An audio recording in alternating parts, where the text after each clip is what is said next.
Hi, I'm Bob Tabor with www.learnvisualstudio.net. In this module, we'll take a look at the basics of Blob storage, just how to write to Blob storage, how to read and download items from Blob storage, and that's pretty much it. In the next several modules, we'll look at some advanced cases and do some more interesting things, but we're going to keep it very simple as we dip our toe in the shallow end of the pool. I would recommend that you take a look at this document, How to Use Blob Storage from .NET. It's the first tutorial on their documentation for Blob Storage. In fact, you can see I've even pulled some of my my content from this page in the previous module, and I use this as the basis for a project that I created. Let's go ahead and close this down. Called Blob Basics. And basically what it'll do, and I just kind of walk through the script here, the storyline, this will demonstrate how to connect to a Blob storage service, how to get a handle on a Blob container, how to upload files to that Blob container, how to get a list of the files that are in the Blob container, how to download files from the Blob container, and then how to delete files in the container. So that's really just the absolute basics, right? And some of these things will look familiar. I mean, we've done things like this with the storage client before, getting a reference to the storage account, creating a client that allows us to get to a container using a container reference. If the container doesn't already exist, go ahead and create it. At this point in line 44, where things start to get a little bit interesting, here what we want to do is, since this is going to be a console window application, we're going to pass in a path where we have files stored. And I have several images that I downloaded off the internet, so I'm not going to include these. I don't know what the copyright is on any of these, but I just downloaded some pictures of some wood. I don't know. And then I also have this little Word document as well in a folder called C:/pics on my hard drive. So in order to let my application see that folder, I'm going to have to pass that in as a command line argument. And to do that, I went to right-clicked on the project name in the Solution Explorer. I go to the Debug tab and fill in the command line arguments. This will now pass C:/pics into my application. It'll be retrieved right here as the directory path. Okay. Now what I want to do is iterate through that folder on my hard drive to find all the files and get a file list. And the next thing I'm going to do is start uploading those files to my Azure Blob. I'll make sure that the user really wants to upload these. And then we'll start just looping through that list of files. We'll get each file, open it as a file stream, and then we'll call get block blob reference, passing in the file name of the local file, and then we'll call on that file reference upload from stream, passing in the file stream that we created here when we open up the file. And each time we upload one successfully, we'll just write that out to a console window. Now that we've uploaded all the files, we're going to make sure that the user wants to download all the files. So we kind of do everything in reverse. We go back to the container and say, give me a list of blobs, and we iterate through them. We make sure that we can actually access each of the blobs. And now we'll get a reference to that blob. We'll make sure that we know what the file name is so that we construct a new file name for saving it locally. And here, notice that I'm appending the word downloaded to the file name. So whenever we see this directory, C:/pics the next time, it should say wood3-download.jpg. And then finally, we're going to download and save the blob contents to a file. And then we will delete the blob from our storage account. And then finally, we'll go ahead and get a list of all the blobs that are in the storage account. We should have none, and at that point we'll be finished. So let's go ahead and run the application. And it pops it over here in my side window. Okay, so it finds 4 files in that C:/pics directory. Says, are you sure you want to upload these? I'll go ahead and select Y for yes. Looks like it uploaded them very quickly. said it successfully uploaded the files. Next, we're going to download them all. So hit enter to continue. And so now we downloaded each one of them and appended the word, hopefully the word downloaded to each of them, and we did. So here's the original that I uploaded, and here's the version that I downloaded. Again, uploaded and then downloaded, uploaded and then downloaded, and so on. Okay.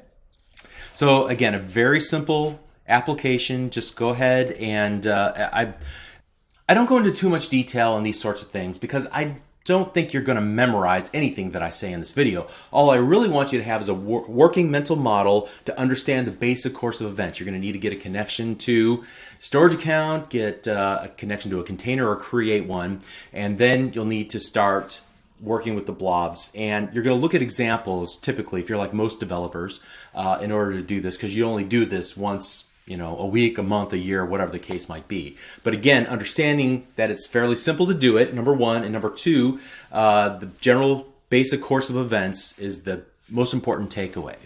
Now, for a more involved example, we can take a look at the quick starts, file, new project, and then we go to install templates, Visual C# Cloud quick starts, and here we can create an Azure Blob Storage quick start project. And I've already done that, and I've made no modifications to it whatsoever.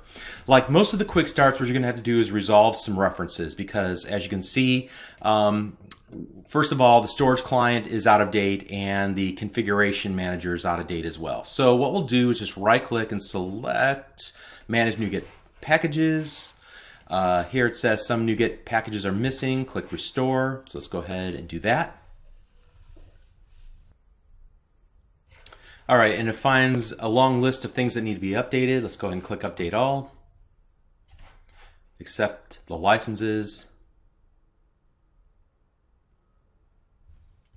And we'll go ahead and click Close. And yeah, let's go ahead and reload everything that we've got here. Okay, great. Now the next step is to be aware of the fact that this application needs a connection string, and it's going to get it from a setting called storage connection string in our app config. So if we open that up and take a look, they've added a sample one for us. It uses the storage emulator. We've already talked about the storage emulator. So, but at any rate, let's go ahead and walk through the code. Essentially, what we're going to do is a similar course of events to what I did in my project. I think mine's a little more simplified. This goes into more interesting a scenario with showing you how to do page blobs, not just block blobs. All right. But essentially, we're going to upload this hello world image to our storage account here, beginning in line number 117. We'll get a list of all the blobs in the container. Then we'll download those blobs, and you can see that they kind of add this word copy of. So you can see that essentially it's exactly what I did with that dash download that I added to each of the file names, and then they delete it. Notice they're also using the async version of some of these methods that I just used the regular version of.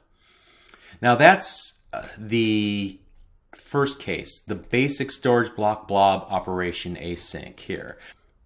The page blob example works a little bit differently. You start off basically the same with getting a connection to the storage account and getting a connection to a container or creating it. But the next thing that you'll need to do after that is actually create a page blob. We're going to make one that's large enough to handle 2 pages of data. And so a page is basically what we're calling a byte array with 512 values inside of it. Each of those values will be a random number. Once we've filled up that byte array, then we're going to upload those bytes to our page blob. Then we're going to go about downloading our page blob. And the only thing that this demonstrates is how to use a continuation token. So this says that you can only download 5,000 blobs per segment, and a segment is basically what we were calling a page. However, in our example, we really don't need the continuation token because we don't have that many blobs. But Essentially, we only have one blob, and we'll list it out here and what its type is and what its URI is. And then finally, we're going to read the data out of that blob. So we're going to download range to byte array. Grab all of those bytes from the page blob and download them and put them a byte array. And this is a good place for a breakpoint so we can see exactly what we download, because the last thing that happens is just it deletes the page blob completely. So let's go ahead. First of all, we have to make sure that we have the emulator, the storage emulator running, which I do. I just started it up by going the Windows S key to search for storage emulator, and I opened it up. It ran, it's going, and so now that I have that running, I'm going to go ahead and hit run.